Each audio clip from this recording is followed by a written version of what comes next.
tells her dear friend Wilbur the pig that she is languishing. And Wilbur doesn't know what that means. And she tells him she's slowing down.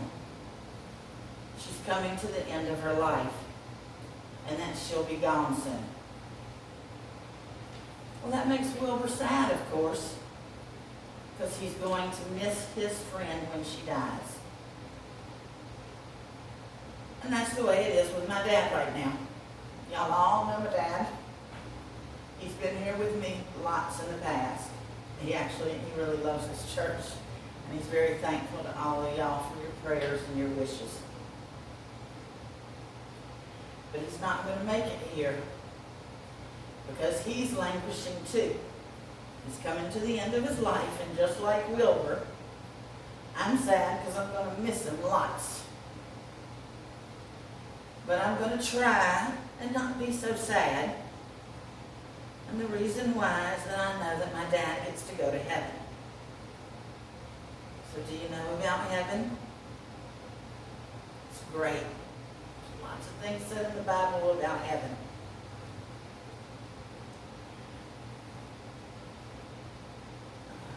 John 14:1-3 tells us that Jesus is in heaven and he's preparing a place for us. 2 Corinthians says we're going to be the same person. We're just going to be in a different place. And Luke says that there will be laughter. Revelations 21:4 says, you wipe away every tear. There's no pain. This is where things are perfect. Good news, our future life will have all the best of this world, plus additional joys that we can only imagine. And I'm happy for that. Let's close with a prayer, please. Heavenly Father, thank you for the blessing of family and friends. You continue to comfort us in times of sorrow. Amen. Thank you all. Amen. I'm going to ask Mark to help me sing, and Janet is going to help me. I'm playing the organ and the drums, and we're going to see how all this comes out. Amen? Amen. All right. We picked To God Be the Glory, which the original name is my tribute, but everybody calls it To God Be the Glory. Does anybody know that song? You've heard it before? Good. Well, Brother Spiller doesn't want us singing out loud, but you can sing to yourself. Will that be all right? Yeah. All right. So here we go with To God Be the Glory.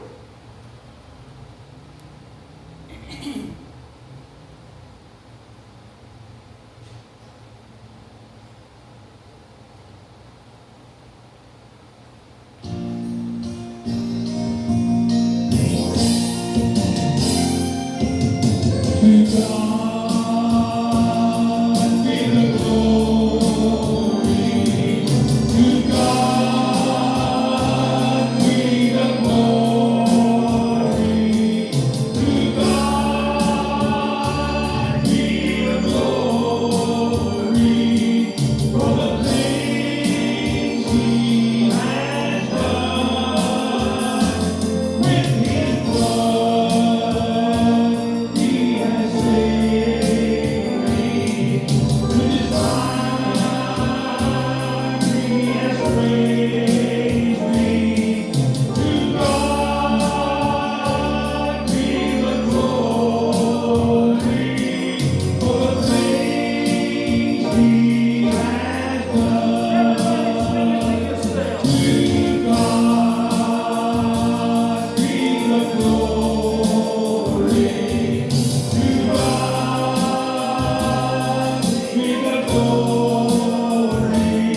It doesn't move the way it should. My apology for the breaks in the service.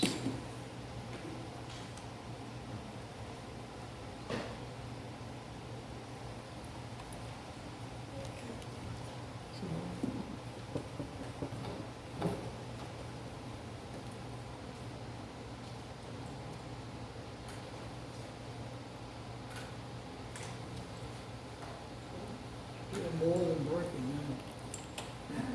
It's not even working. Okay. Use Jails. I got a loud voice.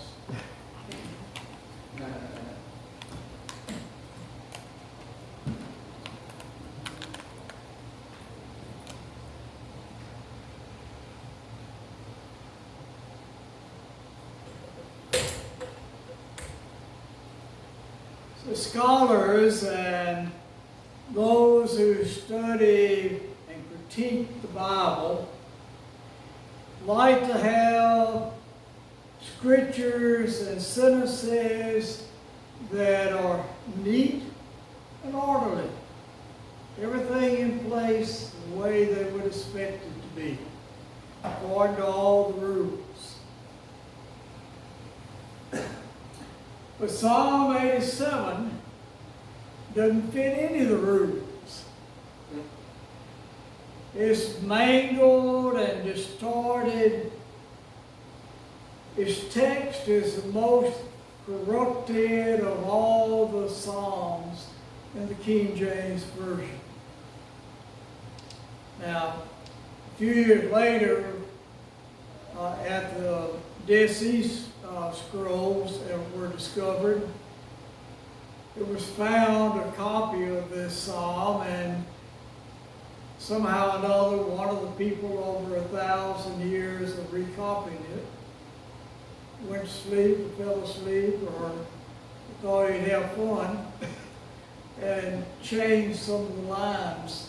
He didn't change what's in there, he just changed some of the lines. And they've been able to correct that. But the old version of it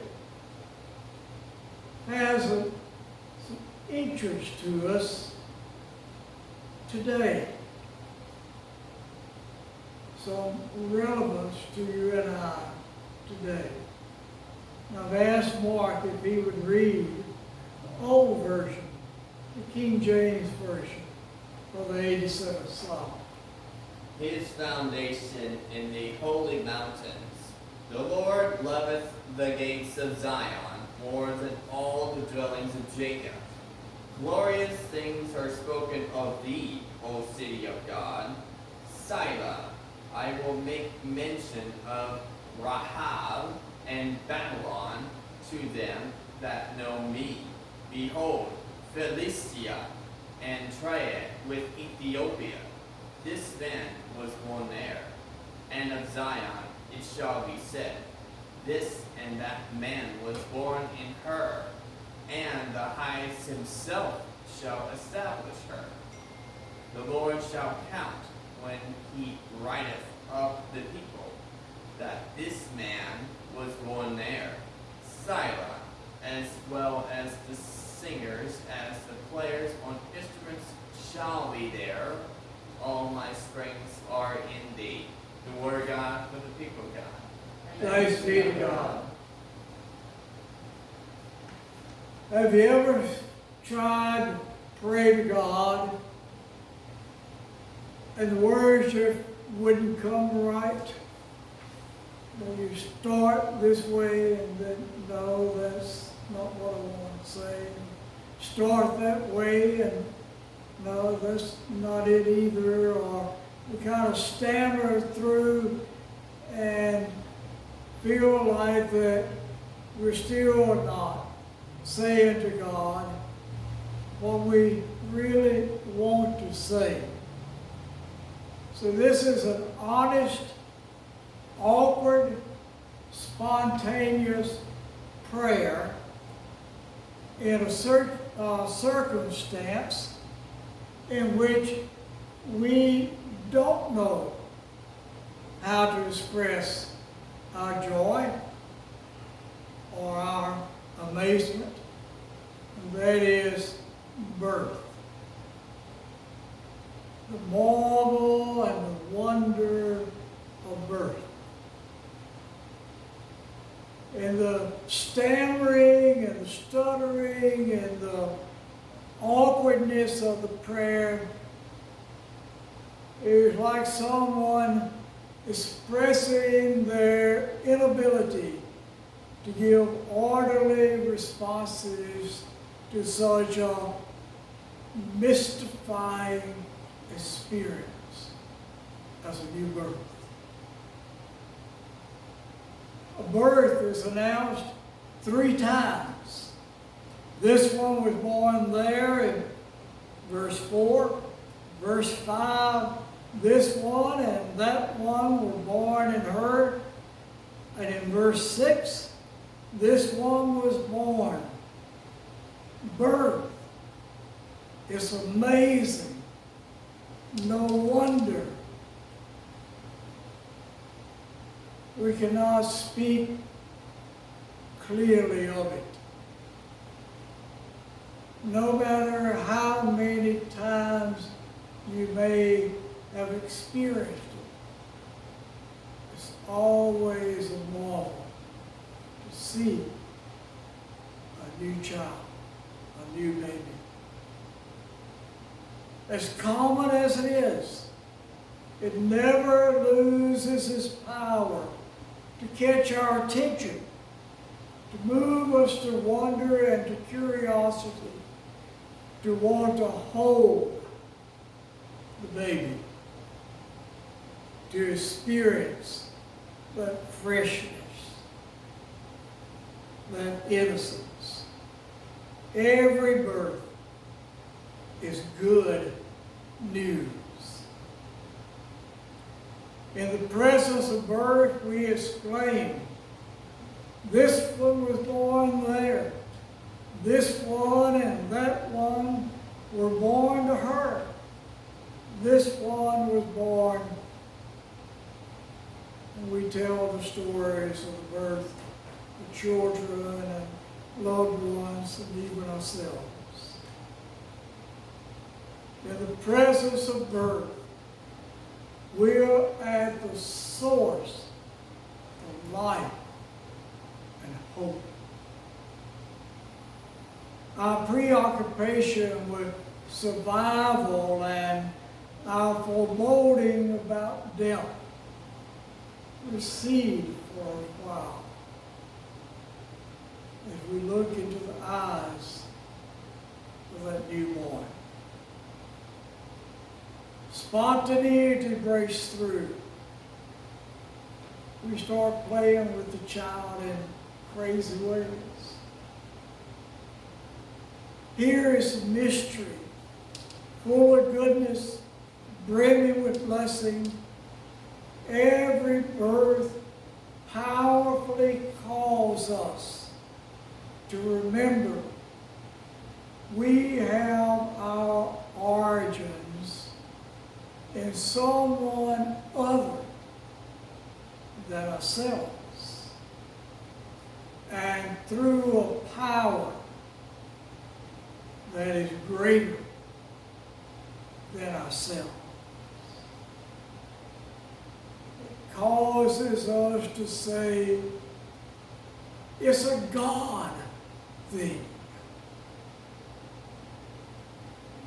For all we have learned about it, we still can't explain it.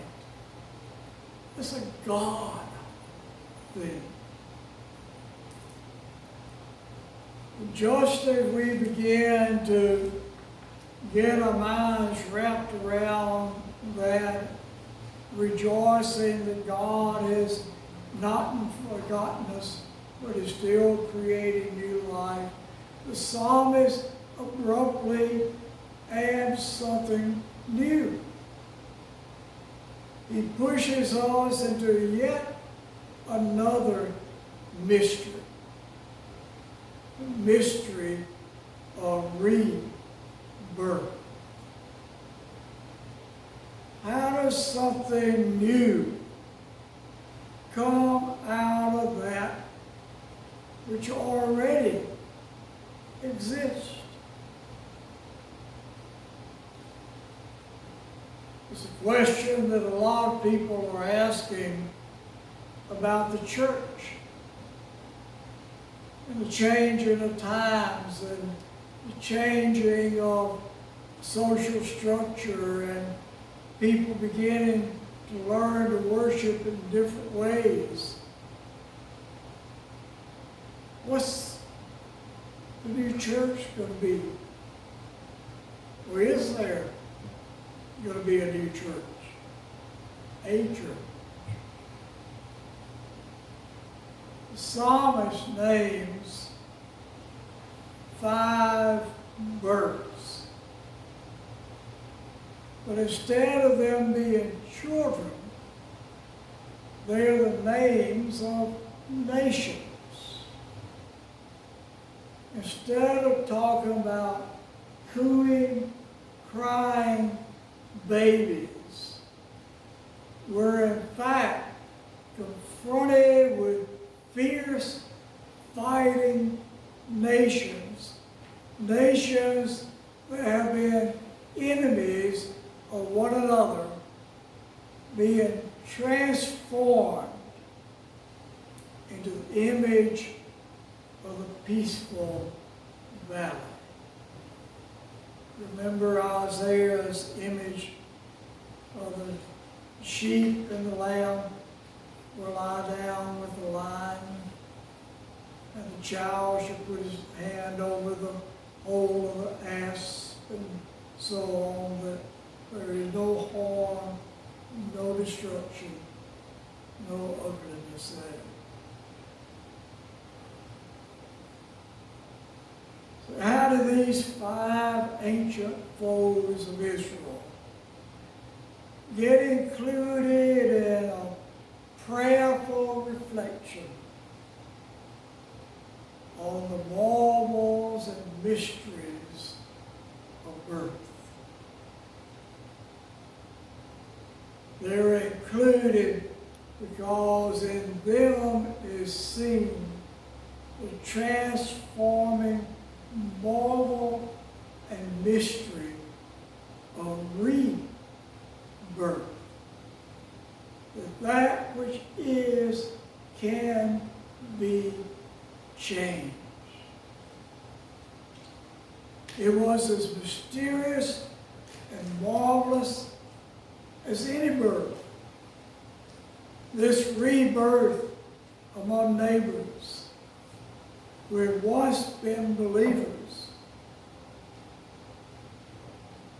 through sin and indifference and stupidity, rebirth burst forth, life anew, belief anew. It was a God thing. It could not be explained by man.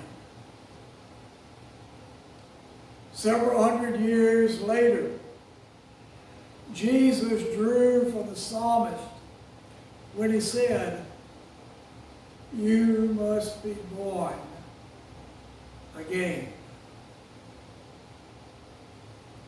Physical birth is one marvel and mystery. Spiritual birth is another. The one is as incredible as the other.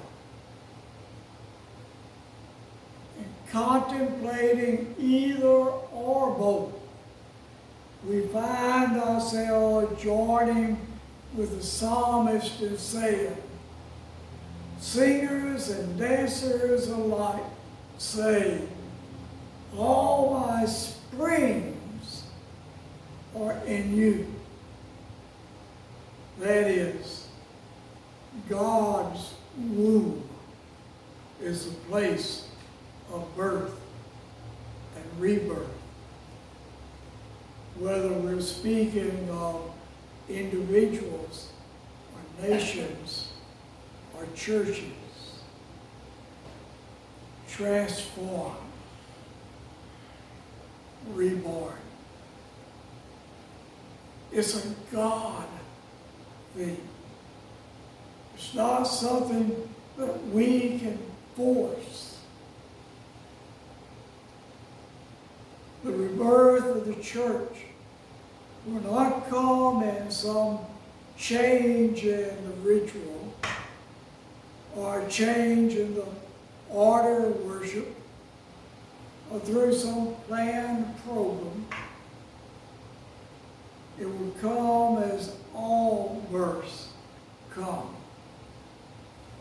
through a group of people willing to humbly, without preconceived ideas, expectations, or demands, opening themselves to the transforming power of God. It's a God thing. Open to all who have ears to hear and eyes to see God moving in our midst.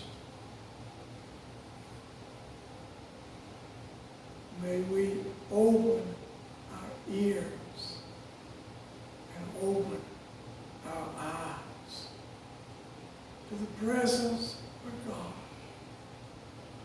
and the work of the Holy Spirit.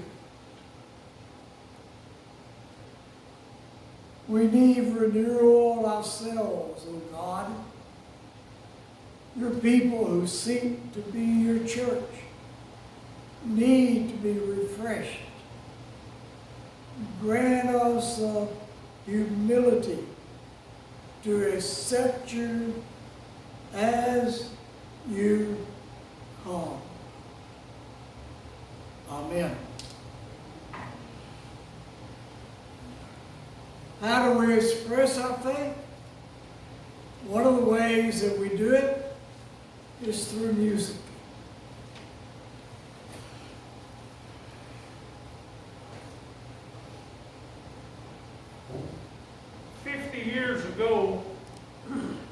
Years ago, I sang this song in my father's church. He pastored a church, and I don't think I've sung this song a couple of times since 50 years ago, but when I looked at the lyrics, I said this song fits where we're at today. So this song is 50 years old, but it's relevant to what we need today. Sheltered in the arms of God.